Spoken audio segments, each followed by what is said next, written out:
All right, so we're trying to figure this out. I'm trying to get this young man at it, and we are doing our due diligence to do that. All right, so young man, what you're going to do is you're going to come onto the live, so you should see me here sitting gracefully.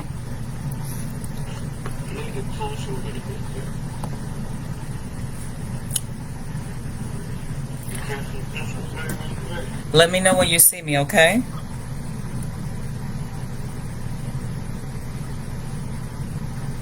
Hang on the phone. Huh? The phone. No?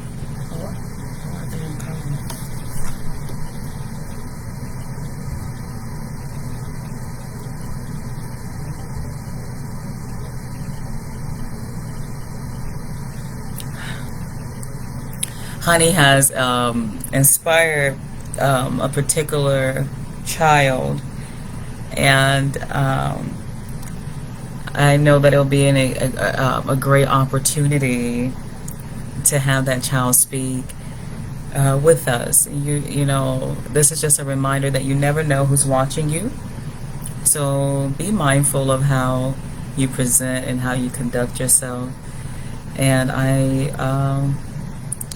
this kid thinks I'm like the celebrity or something, so I wanted to give him an opportunity to speak. Now, as we're giving him the opportunity, I want you guys to have grace with the situation. This is a younger kid.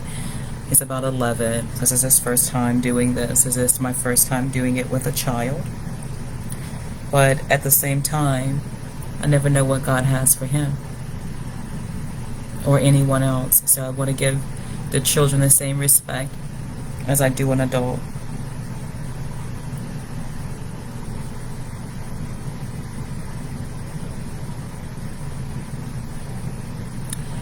Let's see.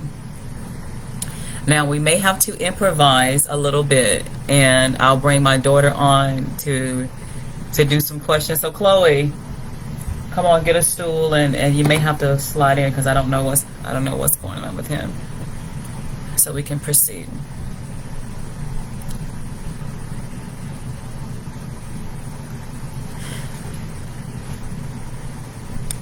But happy Wednesday to you all. And young man, once you jump on, you could just put your questions in the chat here.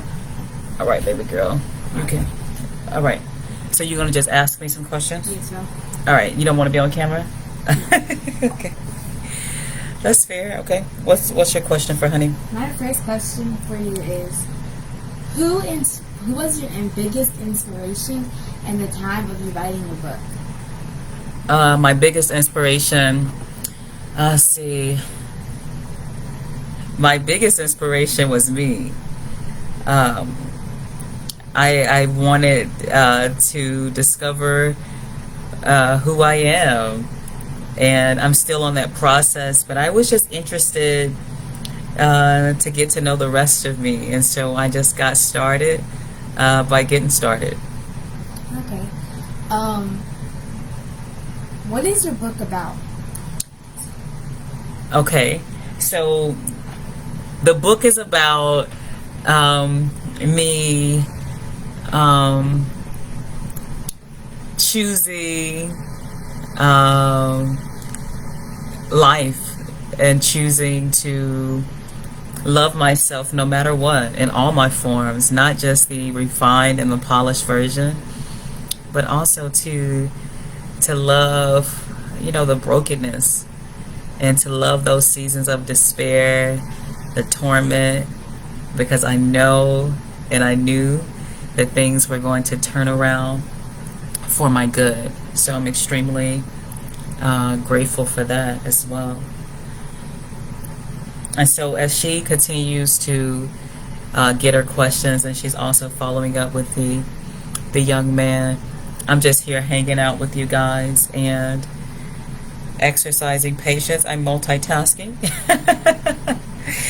and doing other things, because that's what you do when you're the boss, when you're the head of things. You still got other things you have to address.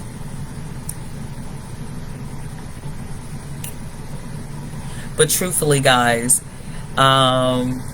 Becoming Hunny is a great read. I went and had a meeting with the printing company today, and the young man was telling me that he snuck and read a copy of Becoming Honey. You know, he owed me some money, but he read the book, and he was extremely ecstatic about how great the read was and is. And so I'm excited, and, you know, to hear from a man about how the book impacted his life, and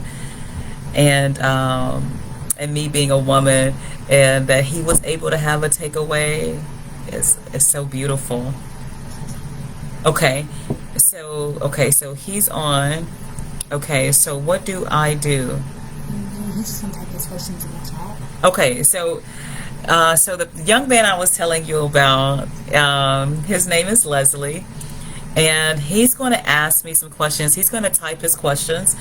So we're going to give him time to type his questions, and then I will respond. And we're going to just be patient and allow him to do so.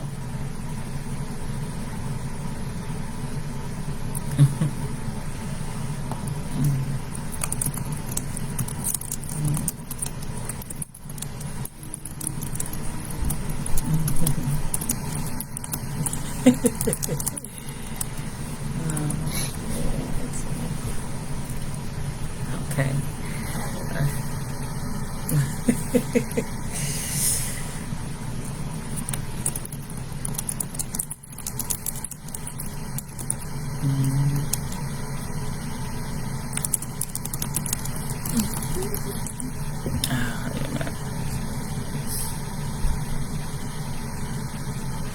How did I get raised? I was raised by my mother and father. So I did have a mother and father in the household, but ultimately I was raised by the influence of my grandmother.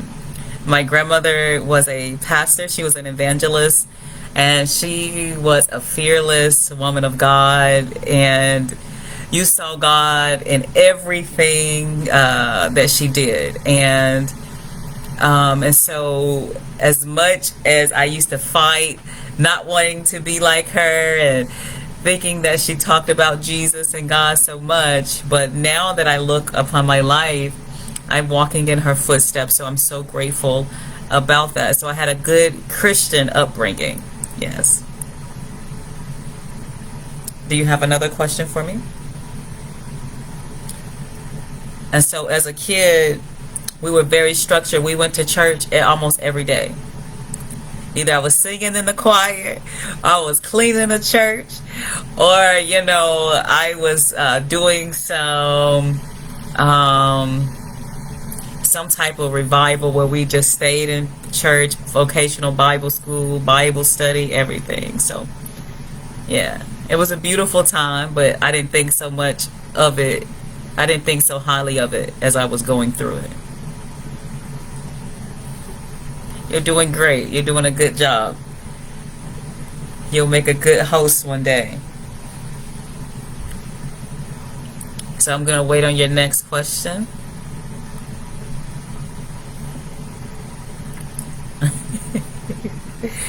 He says that is cool. It is cool. It is cool. I'm happy that you're getting to know a little bit more about Hunny. And thank you so much for being willing to be on here with me. I'm so happy to have you. I celebrate children. I love children. To make the book, I actually had to make time for it. I didn't have like this special time allotted to me to do so. So what I did is God gave me the instructions to write. And so in the time that I would do things for me, I exchanged and took some of that time that I would normally give myself, and I gave it over to God. I gave it over to being to book writing.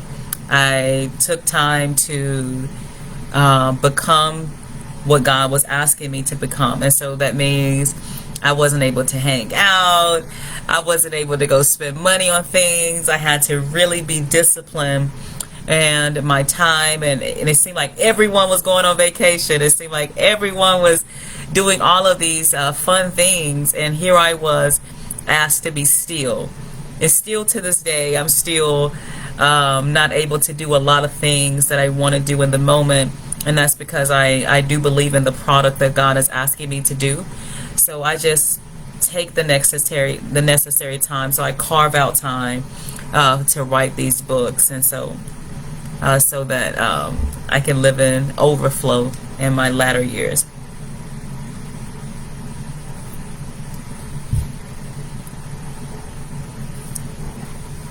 So my first book, I finished the first book, I think 2021, and the second book we got it in 2022.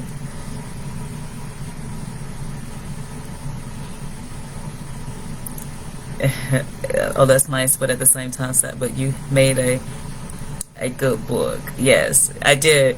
And Becoming Honey, I would love for you to read that book. Maybe when you graduate high school, I'll gift you a book. It has explicit language, and I don't apologize for that language, because the people that it's needed for, they needed to really hear me keep it all the way real.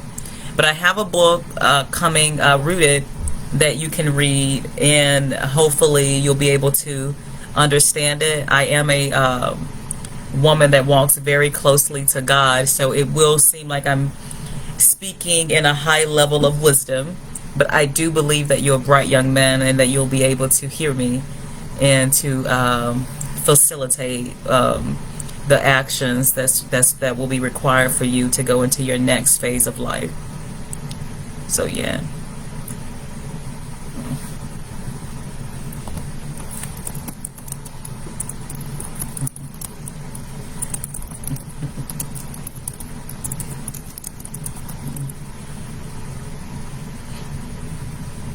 When y'all watch this, I want you guys to give Leslie some great support in the comments. We have to encourage these kids, encourage my daughter as well in the comments. I am a woman that believes that children are our future, and someone has to believe in them for them to believe in themselves. So I'm here for it.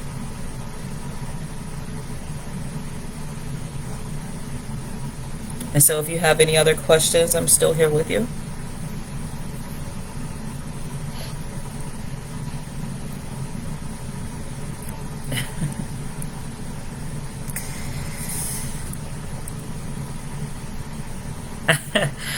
What I feel, I feel good.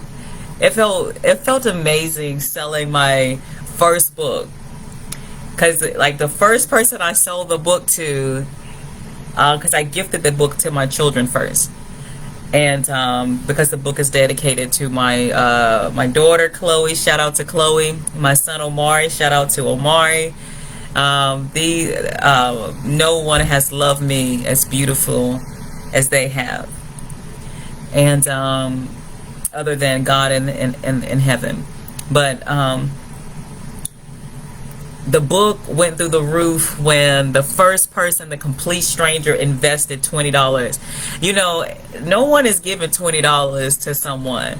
And so it was a stranger on the street that was like, "Do I know you?" I was like, "Girl, I don't know, but I know you now." I got this book for you that's going to change your life. So the first $20 I made, and I had, my daughter with me, and I had to go and really believe in myself, and to go up to a complete stranger, introduce myself, and to make a sale. So I knew I was onto something then. When a person was able to believe in me on the spot, I was like, yeah, let's get it. So I celebrate every person, from the 5 customers to the 10, everyone. I'm so excited. Even before they come in by the thousands, I celebrate the growth. I celebrate the grind. I celebrate the hustle, because I know I got good work over here. This good product.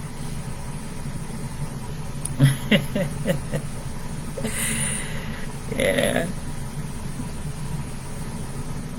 How would you feel? I would love to see you be a part of this journey. And as I grow, you're more than welcome to come to these events with me. I speak this Saturday And I have another something else I can invite you to that's coming up, and I would love for you to come and stand next to me. You know, Honey's journey is your journey. We're in this together. What's your other question? Go ahead.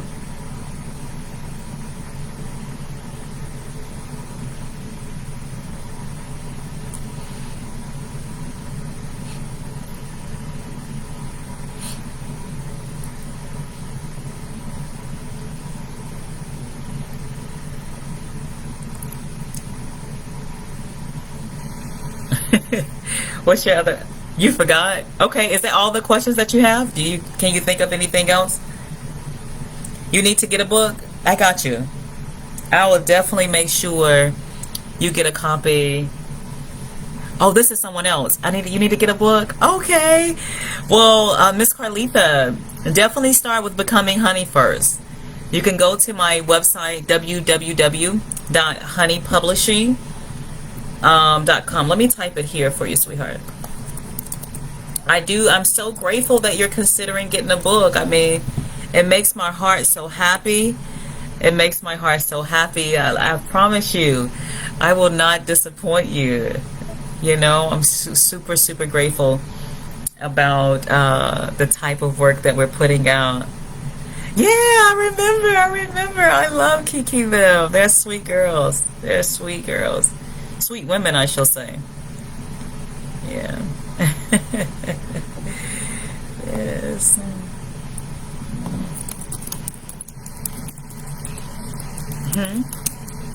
You want to ask me a question? Go ahead.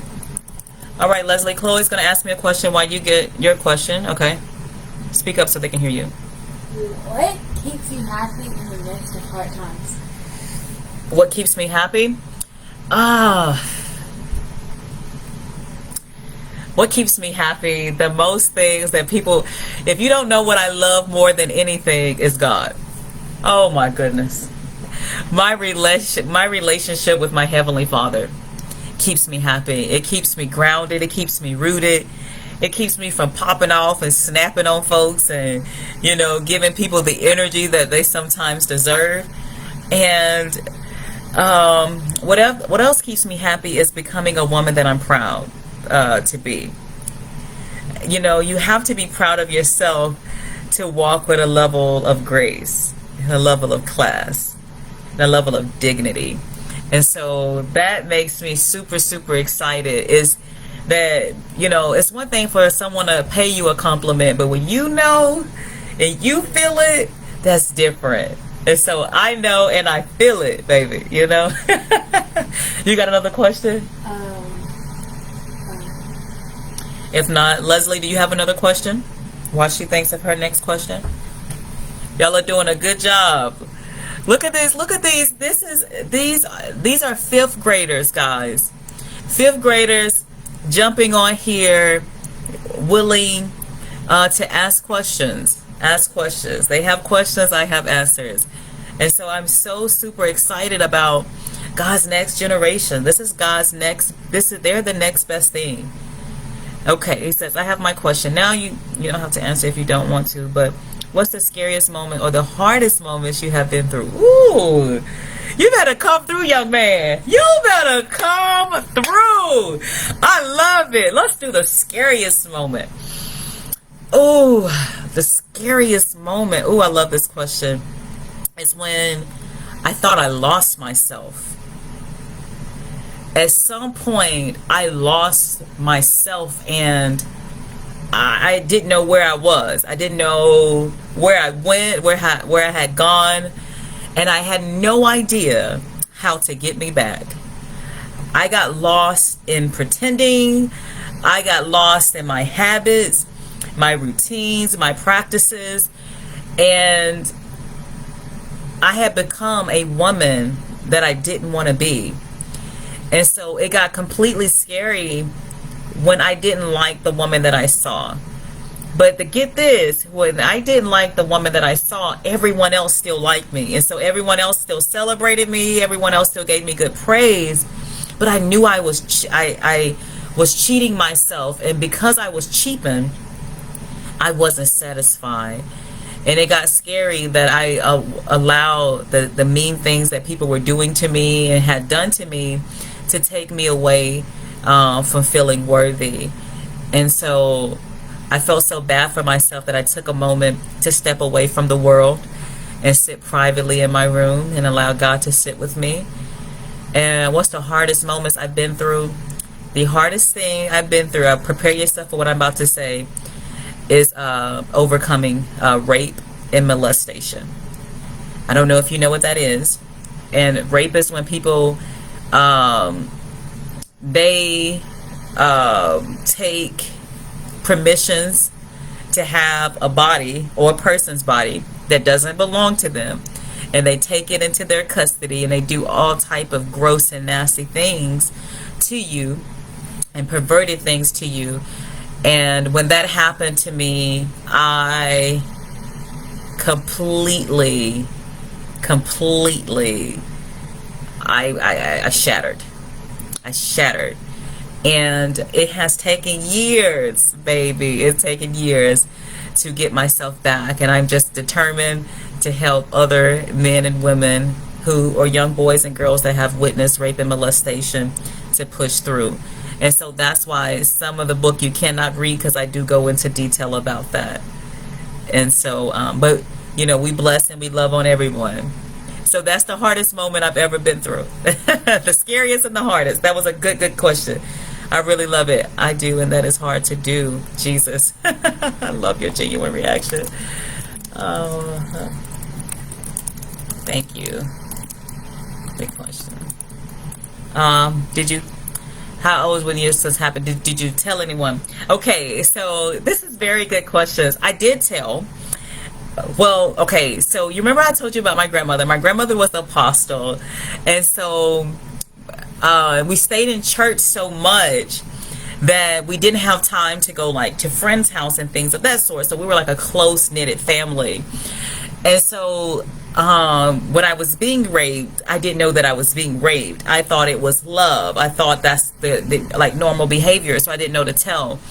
It was only till when it got to this particular uncle that I kept seeing like all of my male cousins, they were kind of into me, like they were like feeling me in a certain way, and they were complimenting me in a way that made me uncomfortable. And so I was living with my aunt, and my uncle made a pass at me, and I told then, and I was like 11 or 12. I was in middle school at that time. And so, but nothing happened. He lied and said that he didn't do anything.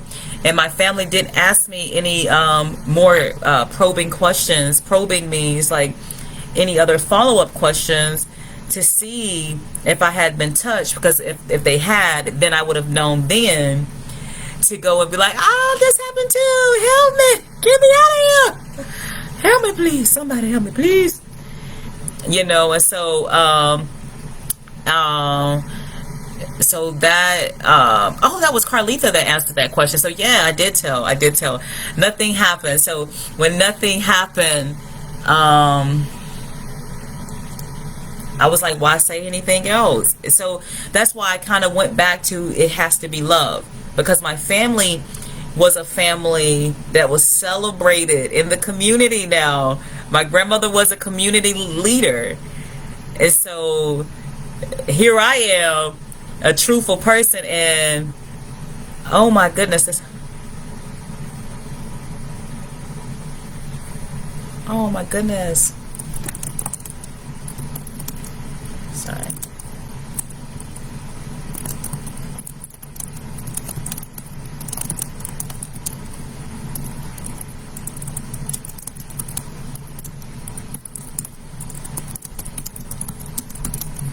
You know, I'm so sorry that happened to you, but I'm so proud that that you opened yourself to share that here.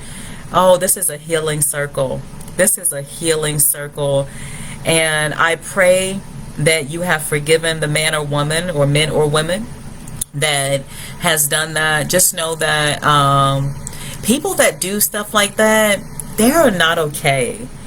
And in the midst of it all, we do have to love on those people, forgive those people, so that we can get our sanity and all of that back. And so I pray that whatever, in the mighty name of Jesus, that whatever the enemy meant for bad, God is helping you recover all. This is a season of recover all, and I'm just so grateful for your recovery season. And again, I'm so proud of you. Okay, what's your question? Chloe has a question. That's who I'm talking to. My question is, what's one message that you want to send to other people that have similar experiences to you? Okay, her question was, what do I want to share with other people that have similar experiences as myself? So what I would like to share is, when you see me come on here for these Ask Hunny segments and questions, please come on here and ask me. Ask me how I got through it. Tell me exactly where you're stuck at, and I will help you with that. All right? And so but I am a temple and I'm a vessel. God will speak and be my mouthpiece and speak to you, because he'll know you specifically and know how to respond to you. But I want people to know through my sharing that you shall overcome. You shall overcome. You are not your abusers. And so move forward. Reclaim your time and your position. And so if you need help with that, I can speak with you privately. But let me tell you something. We can speak privately, but at some point you're going to have to address your issue publicly. You're going to have to get your dignity back, because it's in your mind. It's in your mind, and you're thinking that a lot of people know. You think people are laughing at you, but no. You deserve better, sister or brother. So definitely come on here and share. This is an open space. The devil is not welcome. This is God. This is kingdom right here. And if you can't see that, look at the light. Look at this glow all around me. Kingdom is here. All right, Leslie, what question do you have? Oh, he said, look at this young man, Carlitha. He said, I hope you are okay, Carlitha, and I hope Jesus has you now. Oh my gosh, look at this.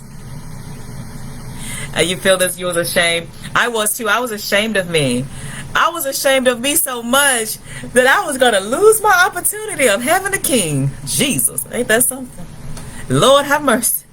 Because, oh Lord, you know what? People are wounded. It don't matter if you with a man or you with someone else, baby. People out here wounded. And you have to really be who God has asked you to be with. So that's important. Leslie, did you have another question for me?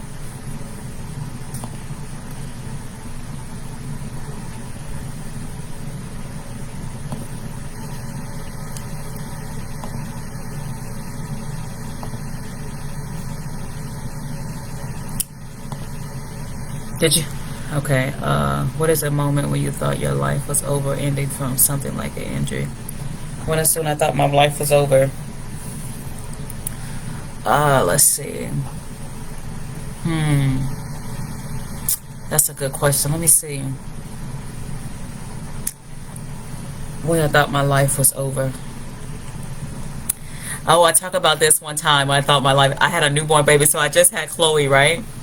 And I talk about this part of the book, and I don't know if you know this, but I don't know if I should share this, but okay. So I had my daughter Chloe. She was a newborn baby, and I moved to Florida, Key West, Florida, I was with my older sister Cynthia, and my older brother Robert. And it was time for me to start school, but I realized I was pregnant. And her father was like, "Come back and let's start a family." And because I wanted my kids to have what I had, which was mother, father in the home, I took this man up on his word. And I came back. And oh my goodness, that was the most traumatic experience I had ever experienced. Because I had this young son and my daughter, and I had to start over with 2 kids. you know, you was born in Key West. How beautiful. And I had to start over with my kids, and that took a lot of discipline. Oh my goodness. That took a lot of discipline. I was that took a lot of work. I thought God was just, I thought he was done with me. I had to push in. I had to lean in. It wasn't easy. It wasn't easy, but we got through it. Let's see. Do you have another question, daughter?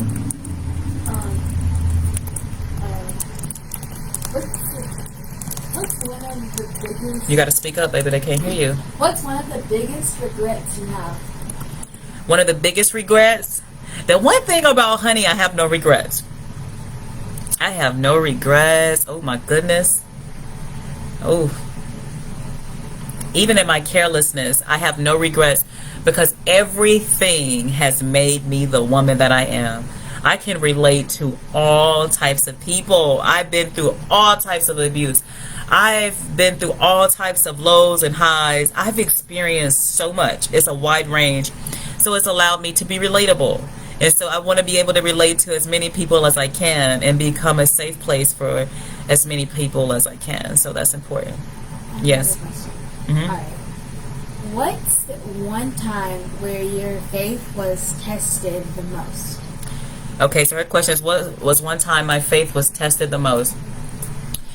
I would say when God was asking me to trust him.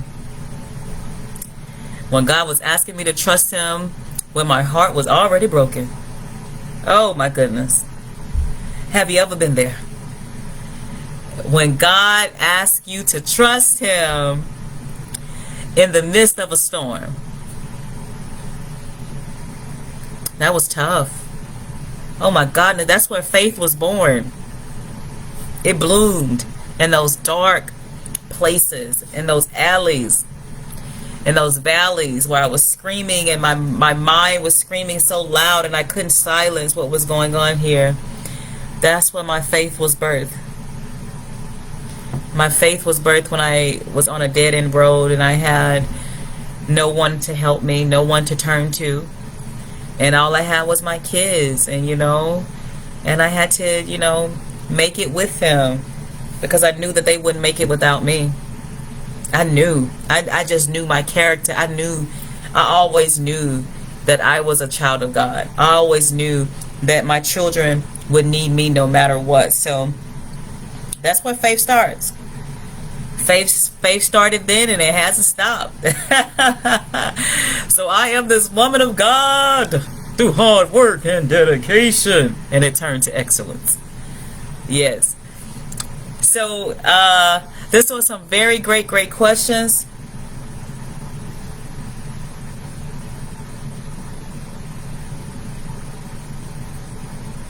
What is one moment you saw Jesus at your front door to you, trying to end everything or turn yourself into something you didn't want to be?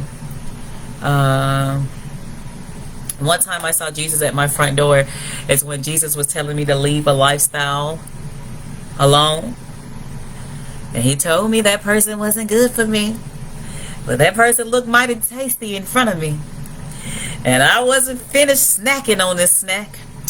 And so when Jesus was at the front door, I said, Jesus, go around to the back and let me finish what I'm doing. And you know what? Jesus sat patiently at that front door, and he told me exactly who this person was and showed me that they were indeed the enemy sent to destroy me. And I kid you not even 2 weeks later, this person called the police on me and made me and my children lose everything, from furniture to my house to everything.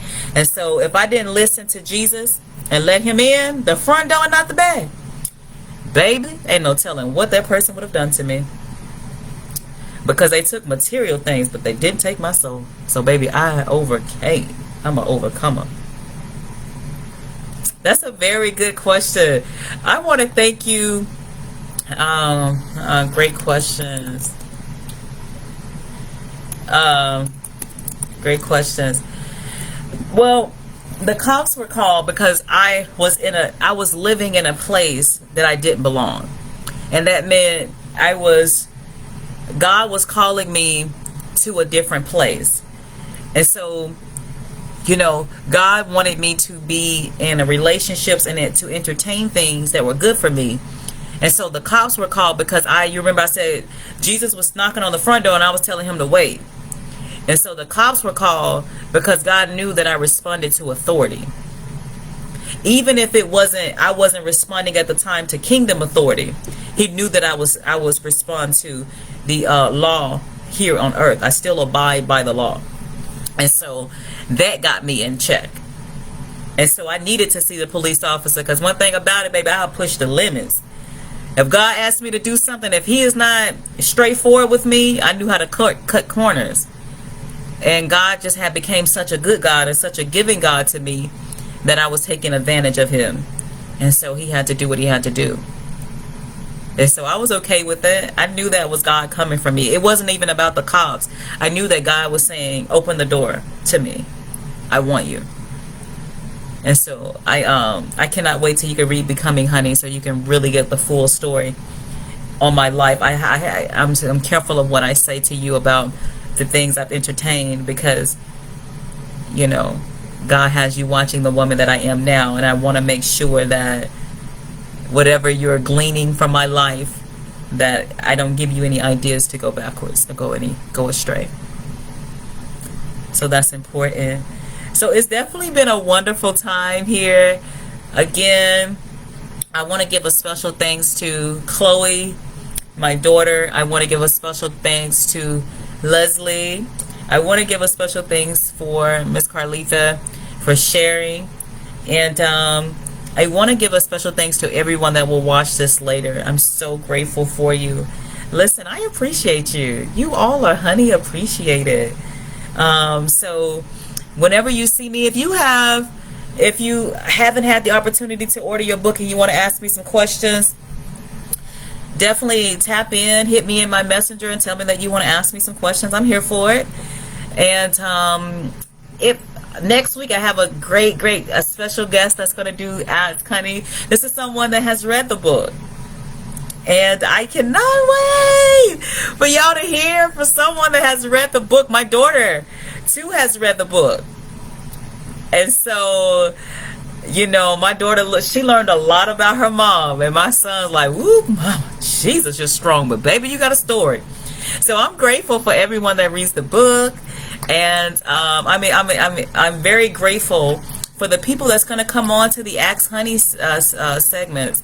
And so next week we'll be welcoming a sister in Christ. So I'm so grateful for her.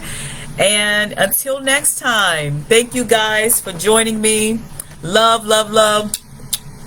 And I just want to wish everyone to stay up, stay blessed, stay encouraged. And who I be the H to the U to the NNY, best known as Honey.